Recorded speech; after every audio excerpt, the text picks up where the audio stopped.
Bonjour à tous et à toutes et bienvenue sur la chaîne Connexion à la vérité, à la découverte de la vérité et de soi-même. N'oubliez pas que la vérité est tout simplement ce qui est passé et ce qui est en train de se passer dans le présent. Aujourd'hui, j'aimerais vous partager une petite présentation que j'avais faite lors du podcast Libercast où j'avais été invitée par Fred, que je remercie. On m'avait demandé à la suite de ce podcast de refaire ma présentation, mais dans une vidéo séparée. En fait, pendant le podcast du Libercast, Fred et moi avions chacun notre présentation, ce qui était très intéressant d'ailleurs. Et donc là, je vais répondre à la demande qui m'avait été faite et je vais partager ma présentation sur l'introduction à la loi naturelle. J'aimerais aussi dire d'abord que ce travail-là est grandement inspiré du travail de Marc Passio, dont le travail aussi vient d'autres personnes avant lui et d'autres personnes qui ont tout simplement reconnu cette loi universelle qui est la loi naturelle. Alors si vous êtes intéressé par le travail de Marc Passio, je vous invite grandement à aller découvrir sa présentation sur la loi naturelle qui est en anglais, mais bonne nouvelle, elle a été traduite par Jeanne Traduction qui a fait un travail fantastique que vous pourrez retrouver sur sa chaîne en 5 parties. Je mettrai les liens dans la description de cette vidéo. Donc, n'attendons plus et commençons cette petite introduction à la loi naturelle, car ici, je vous invite vivement à aller faire des recherches, à aller observer autour de vous cette loi naturelle, à tout simplement ne pas prendre ce que je dis et vous arrêter là, bien au contraire, ce serait une très grande erreur à faire. Allez chercher plus loin et découvrez le travail qui a été fait avant moi, avant bien d'autres, bien sûr. Donc, qu'est-ce qu'une loi? La loi vient du mot latin lex, ce qui est fixé par une formule immuable, qui ne peut changer. Ce sont des conditions qui ne peuvent être changées. Qu'est-ce que le mot naturel? Donc ici au féminin, ça vient du latin naturalis, qui fait partie de la nature, qui est conforme à la nature, ce qui n'est pas créé ou causé par l'être humain. La loi naturelle est une science et n'a rien à voir avec un système de croyances, avec les religions ou encore la théorie de Darwin. Et c'est très important de comprendre que c'est tout simplement une loi universelle que les êtres humains ont découvert, ont observé et dans l'idéal applique, parce que là c'est vraiment le but en fait de partager tout ça, c'est que l'on applique cette loi naturelle, cette loi universelle, cette connaissance et pas seulement de la comprendre mais de l'appliquer. Voilà, c'est ça c'est ça la sagesse, c'est le savoir, la connaissance appliquée. Elle est connue sous d'autres noms tels que la loi de cause à effet, la loi de l'attraction, le karma, la loi karmique, la loi morale, la règle d'or, etc. Ce n'est pas une connaissance que l'on a trouvée hier. Voilà. La loi naturelle est éternelle et immuable, donc elle ne peut être changée. La loi naturelle est un ensemble de lois universelles, spirituelles, non créées par l'homme, qui gouvernent les conséquences de nos comportements, donc de nos actions. En prenant connaissance de la loi naturelle et en l'appliquant dans notre quotidien, la qualité de notre expérience humaine ne sera que meilleure. Ce n'est pas une loi qui concerne le monde animal. Donc je ne vais pas trop m'attarder et diverger, je vais essayer de rester dans ma présentation, mais je voulais juste que ce soit clair, c'est une loi qui concerne les comportements humains. Nous créons collectivement cette expérience, que l'on agisse en harmonie ou en opposition avec les lois de l'univers. Nos actions ont des conséquences. Qu'avons donc nous le droit de faire et ne pas faire? Puisque ça concerne directement nos actions, nos comportements, donc qu'avons-nous le droit de faire et ne pas faire? Ici, on va voir les transgressions de la loi naturelle, donc ce qui est à ne pas commettre. On pourrait rajouter ici le mensonge, qui est aussi une forme de vol, parce qu'on va voir que chacune de ces actions est une forme de vol, puisque la propriété d'autrui est atteinte. Que ce soit son consentement physique, que ce soit sa propriété privée, bon, bref, vous allez voir que si de vous-même, je vous invite à aller étudier chacune de ces actions et de vous poser les questions, qu'est-ce qu'on vole dans cette action? Qu'est-ce qu'on vole dans une agression, dans le meurtre, dans le viol, dans le vol, dans l'intrusion, la coercition et le mensonge? Parce que le mensonge, ça va être une forme de manipulation en fait. Voilà. Donc, notre vie, nos droits et notre liberté nous appartiennent. Il s'agit de notre propriété. Donc ici, il y a vol de propriété, de notre propriété sur chacune de ces actions. Encore une fois, on voit ici la simplicité de la chose, c'est que on le sait, on sait que ces actions sont mauvaises. Voilà, on n'a pas besoin de les lire dans un livre, que ce soit écrit noir sur blanc, même vous n'aviez pas besoin que moi je vous le dise à travers cette présentation pour le savoir et pour le comprendre. Mais est-ce qu'on l'applique? Prendre ce qui appartient à autrui sans son consentement, engendre de la souffrance, ce qui est par conséquent incorrect, immoral et qui constitue une action fondée sur le mal. Donc c'est ici que l'on voit la différence en fait entre le bien et le mal, puisqu'il y a de mauvaises actions. La loi naturelle nous permet de comprendre la différence objective entre le bien et le mal, entre nos torts et nos droits. Donc ici, nos droits, ça va être ce qu'on a le droit de faire, et nos torts, ce qu'on n'a pas le droit de faire, et par conséquent, ce qui va être bien, donc qui va former une bonne action, ou ce qui va être mal et causer en fait une mauvaise action et de mauvais résultats, par exemple. Une bonne action est alignée avec la loi naturelle, une bonne action est correcte et morale, une bonne action ne cause pas de souffrance aux êtres vivants. Les bonnes actions apportent de bons résultats, et un droit est une action qui ne cause pas de souffrance aux êtres vivants. Une mauvaise action ne peut être alignée avec la loi naturelle, une mauvaise action est incorrecte et immorale, une mauvaise action cause de la souffrance aux êtres vivants, les mauvaises actions apportent de mauvais résultats. Un tort est une action qui cause de la souffrance aux êtres vivants. Une bonne ou une mauvaise action prend sa source dans la nature et n'est pas une invention de l'être humain. Ce n'est pas à nous de décider de ce qui est bien et de ce qui est mal, que ce soit en fonction du temps, des circonstances du lieu ou de nos préférences.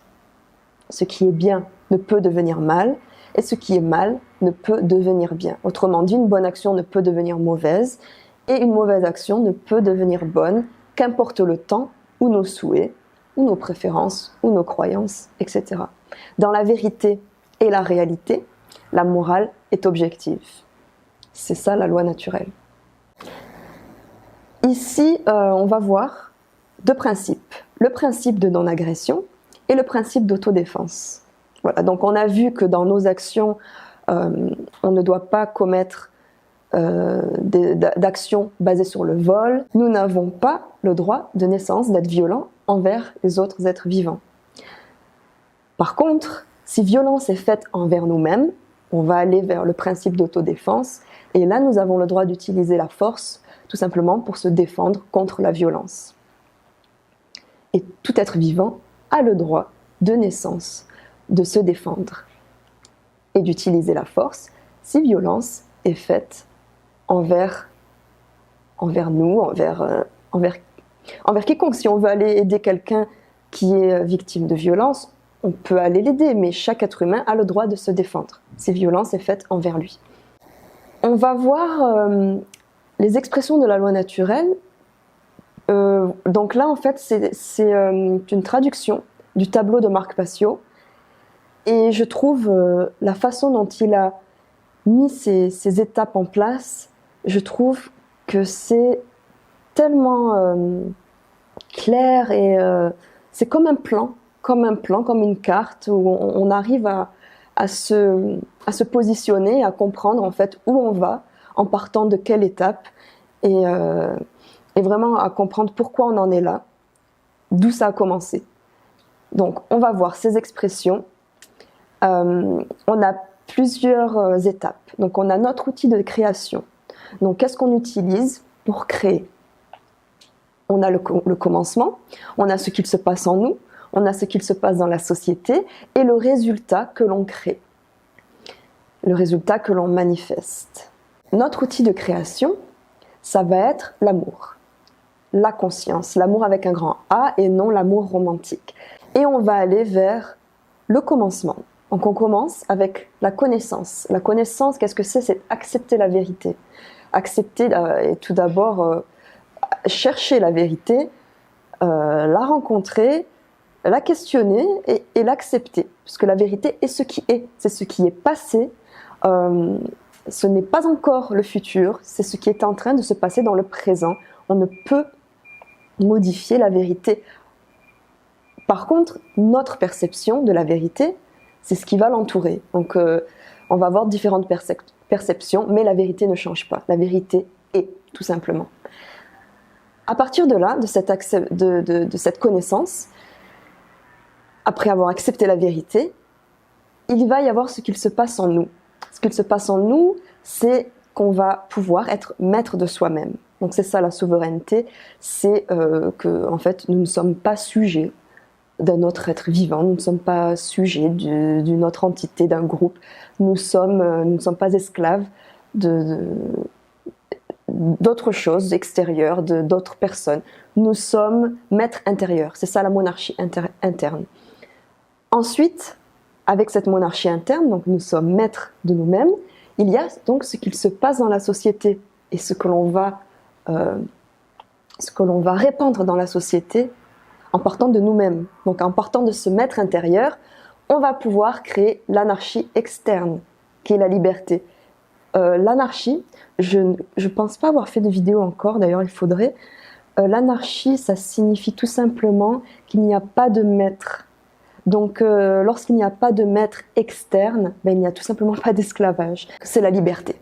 Il n'y a pas de maître, il n'y a pas de personne qui nous contrôle. À partir de cette liberté, on va créer l'ordre. On va manifester le bien, tout simplement.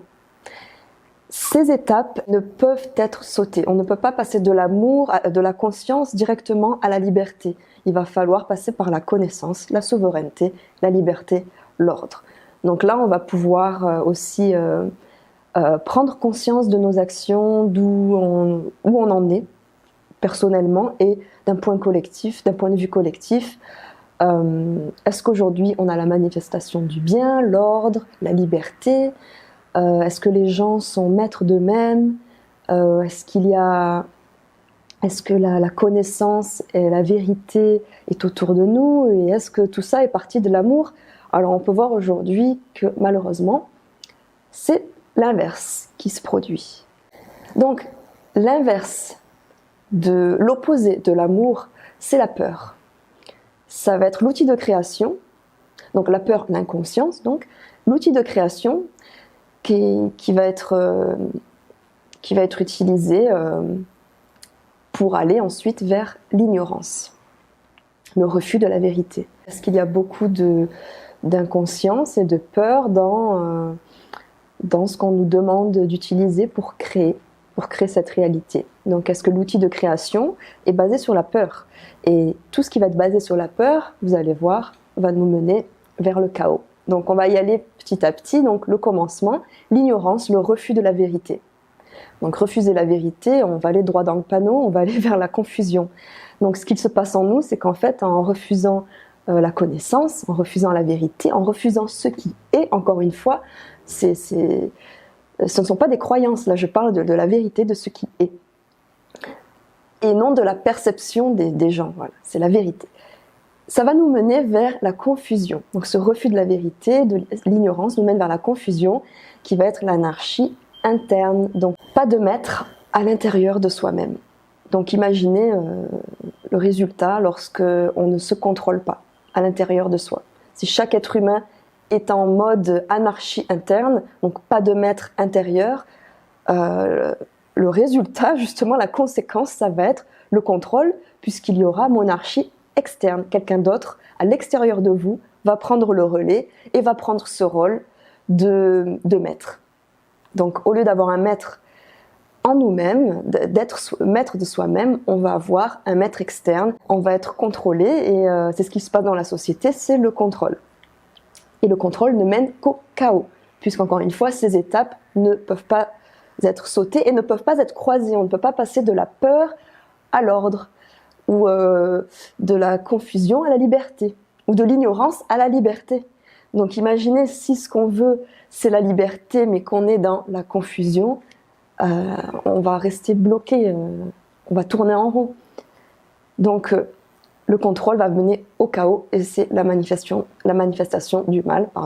On devrait se demander s'il ne serait pas mieux d'aller de l'autre côté dans ce cas-là et de commencer par la conscience et d'aller vers la connaissance, d'accepter la vérité, ce qui est, d'aller vers la souveraineté, donc être maître de soi-même pour enfin être libre et vivre en harmonie. Quand on écoute les gens parler, ils ont envie d'être tranquilles. Donc voilà, si vous voulez être tranquille, il va falloir suivre certaines étapes et prendre conscience des étapes aussi néfastes. Parce que en ignorant justement toutes ces étapes-là qui donnent pas envie, honnêtement, ben en les ignorant, en fait, ça ne les efface pas. Ça n'annule pas les actions qui nous mènent vers le chaos. Dans le mouvement du New Age, on va avoir cette phrase qu'on entend souvent, d'ignorer le négatif, de se concentrer sur le positif, mais ça n'annule pas la création du mal et du chaos, et on ne peut pas vivre en paix en ignorant le négatif. Le négatif ne fait que se multiplier. Donc vraiment, je trouve ce plan que Marc Passio a fait tellement, je le trouve génial en fait. Pour moi-même, par exemple, je vais me demander cette action ou ce qui se passe, mais c'est basé sur quoi? Et je vais prendre le début, donc c'est basé sur la peur, donc ça ne peut aller que vers le chaos. Il va falloir changer quelque chose et changer nos actions. Comme une carte ou un mode d'emploi, la loi naturelle nous permet de naviguer dans ce monde et de prendre conscience de nos propres actions en tant qu'être humain.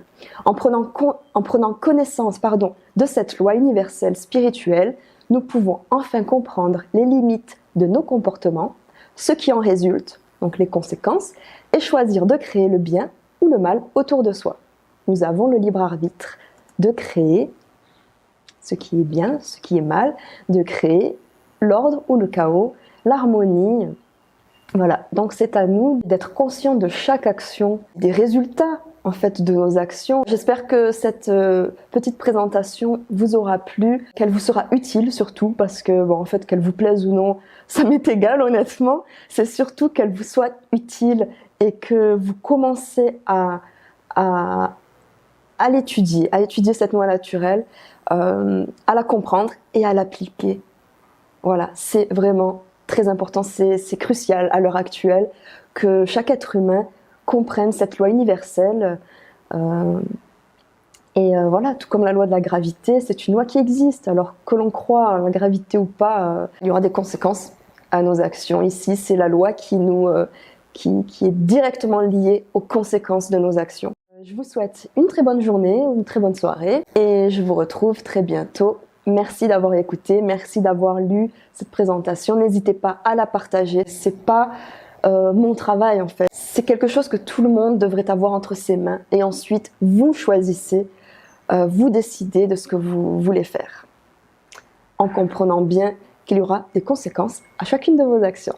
Merci et à très bientôt.